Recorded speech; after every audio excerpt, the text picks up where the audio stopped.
Right now, somewhere, a guy in a hoodie is telling investors that everything changes this year. The machines are finally here.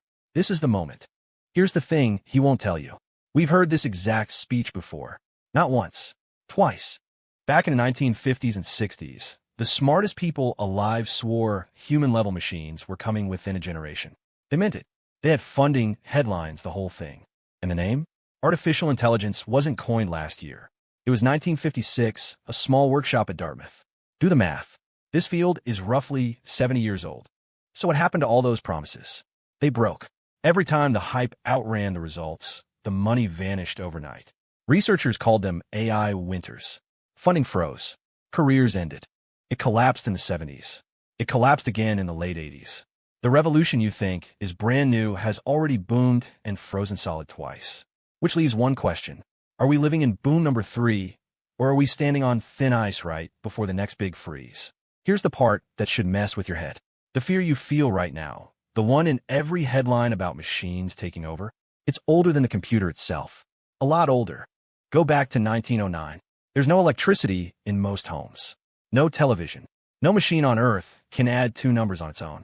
And a British novelist named E.M. Forster sits down and writes a story that reads like it was published last week.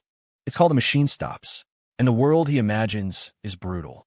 People live alone, buried underground, each one sealed in a tiny cell. Nobody meets face to face anymore. They don't have to, because the machine gives them everything. Food, music, conversation, every need answered before they even ask. They worship it. They forget how to live without it. Sound familiar yet? And then the machine breaks. Slowly at first. A bad smell. A glitch nobody can fix. And when it finally dies, so does the entire civilization built on top of it. They never learned to stand on their own. Written before the first electronic computer existed, the terror of the all-powerful machine is over 115 years old. So why does this exact fear come roaring back every single time the technology actually fails us? Here's the answer. It fails us because we've been promised the exact same thing before, over and over. And every time, the promise blows up in our faces. Back in the 1950s and 60s, the pioneers were certain. They stood up and said human-level machines were coming within a generation. Smarter than us, cheaper than us, right around the corner. And then nothing came. So the money vanished. The grants dried up. The whole field froze solid.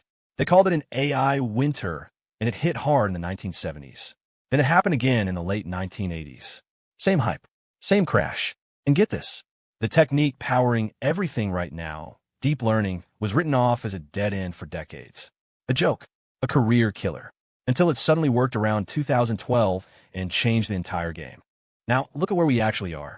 ChatGPT only launched in late 2022. This whole revolution you're living through, it's barely a few years old in the public eye. And the critics are already pointing at the calendar. Boom. Winter. Boom again. They say we're just running the same loop one more time. But if it's this predictable, somebody keeps choosing to repeat it. So who is it? And who gets rich every time they do? Here's the part nobody wants to admit. You think AI is everywhere right now. In every office, every phone, every job. But the actual numbers tell a different story. Deloitte dug into how regular people really use this stuff. Not the headlines. The real behavior. And what they found was way smaller than the conversation around it. Most folks aren't living in some AI-saturated future at all. The story is louder than the truth. The hype runs miles ahead of the actual adoption. You hear about AI 100 times a day. You barely touch it on purpose. But now flip it. Because here's the weird twist. You're using AI constantly, and you don't even know it. Every search result that gets ranked. Every video that gets recommended to you. The spam that never reaches your inbox. The word your keyboard finishes before you do. That's all AI, quietly working in the background, while everyone argues about chatbots. So the picture is upside down. The AI you think you see barely exists. The AI you can't see runs your whole day. Which raises one ugly question. If the real usage is this low, who's working so hard to convince you it's everywhere? Follow the money. That's the answer. The people shouting the loudest about the AI future are almost always the same people getting rich off it. Here's the number they love to quote. One industry estimate says AI could add $15.7 trillion to the global economy. Stop and sit with that. That's bigger than the entire economy of China right now. And manufacturing? Supposedly one of the biggest winners. Factories that run themselves. Lines that never sleep. It sounds incredible. It sounds inevitable, but here's the part nobody puts on a slide. That trillion-dollar figure isn't a fact. It's a projection, a guest dressed up in a suit. Nobody has actually counted that money because it doesn't exist yet. Now, look who's selling the dream. At SIGGRAPH 2024, Jensen Huang of NVIDIA and Mark Zuckerberg of Meta sat on the same stage, painting your future. Two of the most powerful men in tech. And both their companies make billions selling the exact technology they're describing. So when the salesman tells you the product changes everything, you nod, but you check his wallet. Which leaves one question hanging. If the hype men profit, can the people who actually built this thing even agree on what it really is? Here's the part nobody tells you. The loudest war in artificial intelligence isn't humans against robots. It's experts against experts. The people who literally built this technology can't agree on what it actually is. Take Yann LeCun. He runs AI at Meta. He won the Turing Award, basically the Nobel Prize of computing. And he says the chatbot you're amazed by, it doesn't understand a single thing it's saying. Not a path to real intelligence. Full stop. And this guy would know. For years, LeCun was an outcast.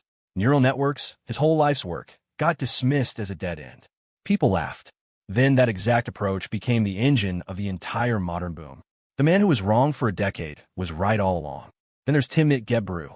She says all this panic about some godlike superintelligence is a magic trick. While everyone stares at a sci-fi future, real algorithms are already rejecting people for jobs and loans today. Right now, quietly. So safety researchers draw a hard line. There's narrow AI, the tools we have, good at one thing. And there's AGI, the all-knowing machine. That second one doesn't exist. No matter how many times you hear it's almost here. So if the machines don't even understand anything, here's the only question that actually pays your bills. Will they take your job or not? Here's the answer nobody selling you AI wants to give you straight. Researchers in 2025 ran the numbers on the actual American workforce. Not predictions, not vibes. They went job by job, task by task. And they split everything into two piles. Tasks a machine can fully take over.